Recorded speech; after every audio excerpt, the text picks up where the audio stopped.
Таңғы сағат 10-да 11 жастағы оқушы қызды 36 жастағы еркек үйіне кіріп зорлап кеткен. Күдікті қолға түсті. 86 жылғы Ж есімді азамат болып шықты. Бүйтіп тартып, мен өсіп жабалам. Бұны міне жай ғана мысалы сіз ашамайсыз міне. Әне ашылмайды. Ашу өте мүмкін емес екен, есіктей. Безрукавкасын шешіп қойған мына жаққа. Бәрі көрдіңіз, астан кестен шығарып біткеннен кейін уже қыз деген жанталасқан ғой, 40 минуттай қағынған. Содан бүйтіп ұстаған қызымды міне. 11 жас деген не ол, ана дәу еркек екен. Бұл үйде сізден бөлек ар жақта да басқа адамдар тұрады, иә?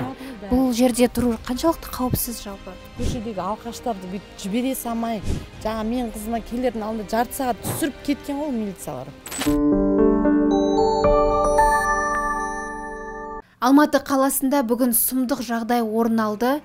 Таңғы сағат 10-да 11 жастағы оқушы қызды 36 жастағы еркек үйіне кіріп зорлап кеткен. Мен дәл қазір осы үйдің ішіндемін. Қазір үйдің шашылып жатқанын аңғаруға болады. Үйде ешкім жоқ екенін білген ер адам ұйықтап жатқан қызды оятып алып, білгенін істеген. Мына есікті жапқан, мына есікті кіргенде ол жаңағы еркек жапқанда еліп алған. Мына есік бізде мынау жабылып тұрған бүйтіп. Қат жабылды. Көрдіңіз бе, бұл білмеген анау кірген. Естімеген, ол телефон сағат 10:30 ғой, түстен кейін оқиды. 11 жастағы қыздың анасы баласының болашағы үшін жүзін аты жөнін жасыруды өтінді. Келіншектің сөзіне сенсек, 36 жастағы ер адам мас күйінде ұйықтап жатқан қызына қол жүгірткен. Сонда мынау қатты тартып ашқан кезде шошып оянған. Сол бүйтіп кірген кезде анау жалғыз өзі мына жерде жатқан ғой, қызым. Мына жерде жатқан. Сонда бұл деген еркек кірген кезде мына ыршып тұрып, мына жерге келген ғой, мына жерге келіп, кеттіңіз деп деп шыңғырған кезде, ол мына есікті қайтадан жапқан кезде бұл деген чармай қылып бетіп қызымды бүйтіп осы қылқындырып барып ана керегеге тақаған ғой. Қызым деген былай тақалған кезде мына бешілка тұрған мына жерде. Соның артына қарай тығылған ғой. Сол жерден бүйтіп қылқындырып оны алып шыққан.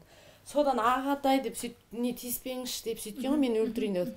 Сен жоқ деп ол ана жерге барған кезде қайтадан бүйтіп мына жерге тағы қылқындырған бұл. Бұл терезеге жете алмадым дейді. Әбден қинаған ғой, сонда. Қинағанды тоғы қылқындырған, қылқындырып не іздер бар ұрған. Сонан кейін барып ол терезеге келіп бүйтіп ұрайын деген кезде міне. Содан бүйтіп ұстаған қызымды міне. 11 жас деген не ол, ана дәу еркек екен. 40 минут бойы ұрып соғып, қызды қинап ақыры дегеніне көндірген. Үйге бұл уақытта ешкімнің келмейтінін біліп, асықпай шешініп, тірлігін бітірген соң қызбен сырласпақта болыпты. Чаңғырған уже жарты сағаттай арпалысқан қызым өз-өзін неткен. Жоқ, мен сені адуши бір депті. Мен каждый сөзді қызыма жасырмай айтайық дедім. Қызым шортикпен футболкамен жүреді үйде. Ұйықтап жатыр ғой енді. Ол жатыр ғой енді, просто сағат 10:30 жатқан адам. Содан ана шортигін ана еркек өзі шешкен. Сен бұтыңды ашты, жат болды деген. Жарты сағат па сондай ошым. Уақытысын бәрін етіп тұрған, білмеймін енді, қыз бала қыз ғой, түсінбейді уақытысын, минутын түсінбей тұр. Бірақ мама 10:30, маған 11:32-де звондады ол. 10 қаншада мен 10:20-25 ма? Мен оған хабарластым. Әлнұр, тұрдың ба, не істеп жатсың? Я, ояндым деді. Қазір шайын ішейін деп жатырмын. Мен жұмыстан бері жүрмін мынандайларды ше. Жұмыстан бері жүрмін, соны жеп алдым деп отырған. Содан ана қыз деген тұрған кезде мынау безрукавкасын қалтасынан бет рамалын алғанда ана терлеген ғой еркек әбден қинаған уже қарпалысқан екеуі. Сонда терісін сүрткенде мен қызымдікін сүрткен бүйтіп. Сөйткенде шортигін кигізгенде сонымен қызым тұрдым да дейді, маған тұрдым да ана бүйтіп неткенше. Көрдіңіз бе есіктің қалай не болған? Мынандай сынық болмаған мынау деген есікті ашамай ұрған.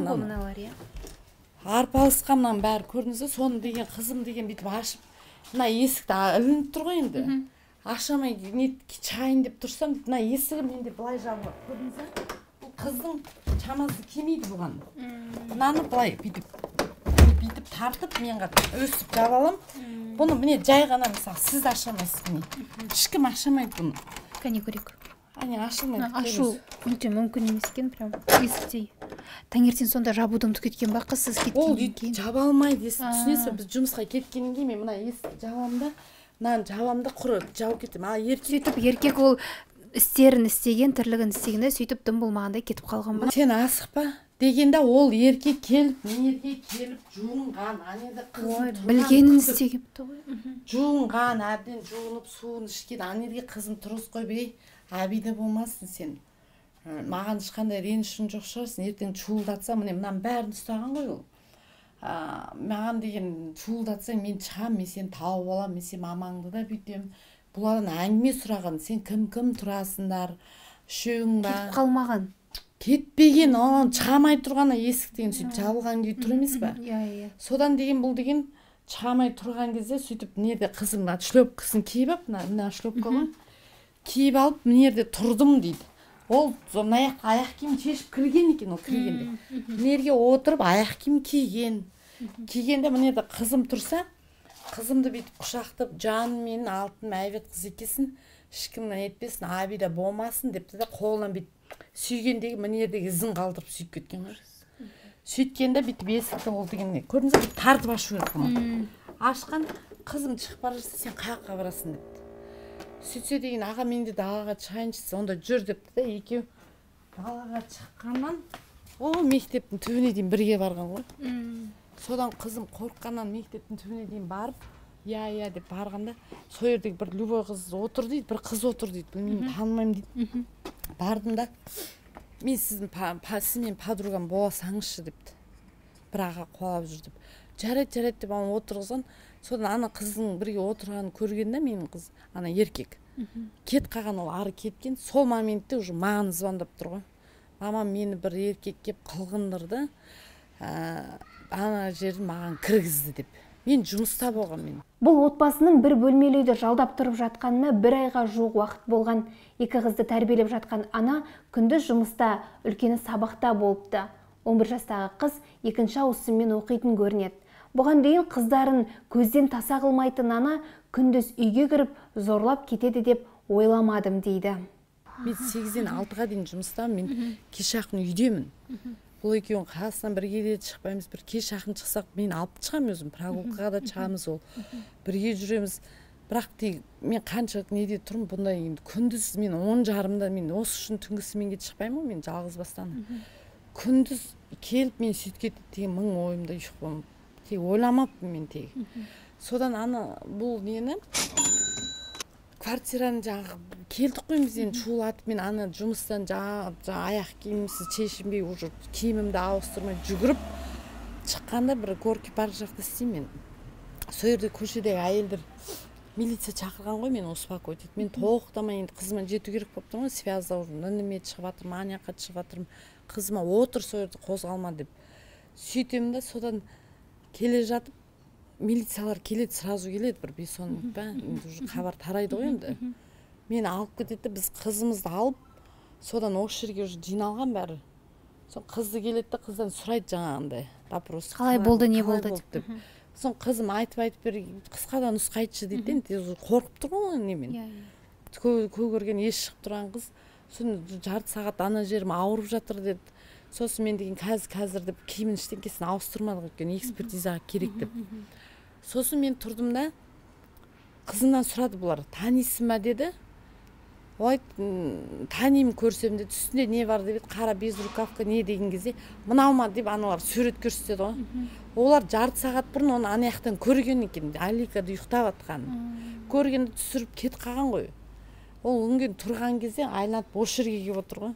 Мас болған ғой. Мас болған. Күдіктінің аты жөні белгілі, бірақ заң талаптарына байланысты атын атауға рұқсат етілмейді.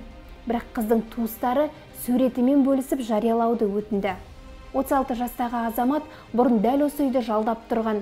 Қыздың анасының айтуынша, оқиға болар күн бір күн бұрын бұл мас күйінде болып қамауда болған. Таңертең қайта босатылып, бөтеннің үйіне кіріп отыр. Ол бұрын осы үйде тұрыпты. Осы үйде тұрған. Ол, наверное, чадасып келген, либо мен ойлаймын, или мына көршіміздің біреуіне кеп, может, сұрағанша бұның жалғыз екен, ол қаяқтан біледі. Есікті прямо іліп кірген, ол кірген, асықпай жүрген ғой ана жерде. Алдын ала мүмкін білген шығар, иә, қыздың осы үйде жалғыз тұратынын әлде. Алдын ала ол білген, мен көшіп келгенмен вот недавно ғой. Бұл үйдің хозяйыны кім? Хозяйка мына жақта тұрады. Бұл кісілер сонда ол кісіні танымай ма? Мүмкін бұрын жалға берген шығар. Жоқ, танимыз, сразу таныды ғой. Ол адам танып тұр ғой, Мәди тұрады, ол кісілер. Иә, Мәди ғой бұл деген. Ой, бұл мамасымен тұрған екен. Просто бір жерлерде стройкада, ремонтта жүрген бала екен. Бірақ деген Мәди ғой, мына Мәди деген оларды күтпеген шығар мүмкін, мен білмеймін ғой, бірақ енді мастықпен болсын, басқамен болсын. Ол келгенде ол мен білмеймін. Или ол мүмкін естіліп ап жата қалайын деп ойладым екен. Мен қызымды көріп ойып өзгердім екен. Еще ана жерін тұрғызамай айтқанда айтқан ғой, сен кішкентай болғаннан кейін менікі тұрмай жатыр деп. Сөйтіп каждый сөзіне де қызым нетіп отыр. Енді қазір қызым ештеңеге нетпейді. Кәдімгідей оған көмек те керек, мен қаратуым керек. Мен білмеймін ол қызға не істерімді. Қазіргі данный моментте енді дело бәрі жүріп жатыр. Қыз ана еркек қамауда. Қамауда енді ары қарата аяқсын, енді сот шешеді, мен білмеймін басқа не. Осы болған оқиға бір жарты сағат 40 минутта болған оқиға. Мына үйден көшесіз ба енді? Көшем ғой, бүгін әлі кіруге рұқсат жоқ. Көшу керек, мен қызым каждый есіне түседі ғой. Ол деген үлкен қызым түске дейін оқиды, ана түстен кейін оқиды. Мен жұмыста, мен тағы жұмыс істей алмаймын, ертең шыға алмаймын, мен қызымды қаратуым керек. Бұл үйде тұрғаныңызға қанша уақыт болды сіздің? Мен сентябрьдің 15-інде көшіп келгенмін. Уже почти мне әлі бір ай болған жоқ, бір 20 күн, 15 күн. Қанша төлеп тұрасыз мына үйге? 70 мың теңге төлеймін. Бұл үйде сізден бөлек ар жақта да басқа адамдар тұрады, иә? Бұл жерде тұру қаншалықты қауіпсіз жалпы? Бұған дейін бұндай ситуациялар болды ма? Жоқ, бұған дейін мен де білмеймін, бұндай ситуацияны көрмеппін. Мына жерде мысалы көріп тұрмын, забор бар екен да, ол да ашық болған екен. Күндіз бәрін ашылады ғой, бірақ түнде бұл жер жабылады бізде. Бұл оқиғаны естіген полиция жедел жетіп күдіктіні құрықтаған. Қазір тергеу басталып, сот сараптама тағайындалып жатыр. Араға бір сағат өтпестен жедел алдын алу іздестіру шараларын жүргізу барысында күдікті қолға түсті. 86 жылғы Ж есімді азамат болып шықты. Жетісу ауданының тұрғында, Алматы қаласында не жұмысы, не тұрғылықты жері жоқ болып шықты. Бұл азамат бірден қылмыстық іс жүргізу кодексінің 128 баптарының нормалары бойынша қамауға алынып, қазіргі таңда уақытша оқшаулау абақтысында. Қылмыстық кодекстің 120 бабының 4-ші тармағы бойынша, яғни кәмелет жасқа толмағанды зорлау дерек бойынша қылмыстық іс қозғалып, қазіргі таңда барлық тергеу амалдары жүргізілуде. Сотталсын, ауыр жазасын берсін оған, соттасын. Мен қызымды психологтарға қарату керек, маған көмек керек. Мен пока енді жұмысқа шыға алмаймын, жалғыз басты анам, мен қызым қасында болуым керек. Бұны мен нелерге қаратуым керек, больница, аурухана, емхана. Мен бұны қалай ұмыттырамаймын ғой, енді ол кетті ғой, енді өмір бақилыққа. Бірақ ал енді ол анау ауыр жазасын ол алады ғой, по-любому алады ол. Білмеймін, ауыр жазасын беремін деп тұр, өмірлікке кетсін, мейлі өлтірсін, адуш жазасына мен бәріне кез тек қана әйтеуір сол жазасын алып, басқа еліне. Бізде мына Думанда микрорайонда несі өте көп алқаштар көп жүреді. Бізде бұл жерде кішкене жаңағындай тәртіп жағын ұлғайтса, кішкене алқаштарды азайтып, мынандай квартиранттардың жағдайы 70 мың төлегенге кішкене условия жасап берсе, жан-жағына не қойса, мен өйткені мен сияқты жалғызбастыларға қаншама көп. Соларға хотя бы кішкене бір көмек көрсетіп, кішкене білмеймін, жалғызбасты аналар болған кейін олар жұмыс істеу керек қой, бала шағасын бағу керек қой жалғыз өзі. Енді соны хотя бы соны жұмыс істеген уақытты сол аралықта жаңа көшедегі алқаштарды бүйтіп жібере салмай, жаңа мен қызына келердің алдында жарты сағат түсіріп кеткен ғой милициялар. Айтыңызшы, ол түнде ол ровдыда болған, ішкілікке салынған үшін түнде ровдыда қалған ғой. Ол деген түнде акасы бұл ішкен, оны мен бүгін естідім жаңа. Оны айтқан ғой бұлар қысқан кезде. Бұл түн ішінде ішкен да, сояқта қамалғанда ровдыда. Сосын азанда бұны 8-де шығарып жүрген ғой. 8-де шығарып жүрген. Бұл деген келгенде мына жақта жатқан ғой ұйықтап. Ішіп алған адамдарды полицияда ұстау мүмкін емес. Ол үшін арнайы баяғысынша медициналық айықтырғыштар, медвитрезвительдер бар. Сол жақтар ұстамаса, ол полиция ішіп алған адамдарды сауықтыру, бұл біздің функциямызға жатпайтын нәрсе ғой. Ішіп алған адамды біз қылмыстық әкімшілік кодексінің баптар бойынша айыппұл сала аламыз. Бірақ қамауға алынатындай себеп емес ол.